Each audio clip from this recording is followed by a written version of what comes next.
চন্দননগরে একটি অ্যাপার্টমেন্টে থাকেন এক অভিনেত্রী, তার মা ও বাবা। ফ্ল্যাটের পাশে স্থানীয় এক প্রমোটারের অফিস।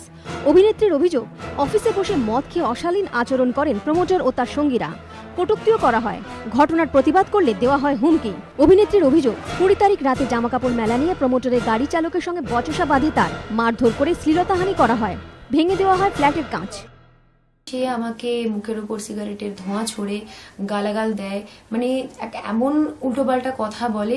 এই সমস্ত কথা বলাতে আমি যখন তাকে প্রোটেস্ট করি তখন সে আমাকে মারতে আসে। পুলিশকে বলা হলো, পুলিশ দেখছি এখনো পর্যন্ত কোনো রকম স্টেপ নিচ্ছে না। আমাদের ভয় দেখানো হচ্ছে যে রাস্তায় বেরোলে আমাদের দেখে নেবে, আমাদের বাড়িতে থাকতে দেবে না, আমাদের ফ্ল্যাট ছেড়ে চলে যেতে হবে, এখান থেকে আমাদের থাকতে দেবে না।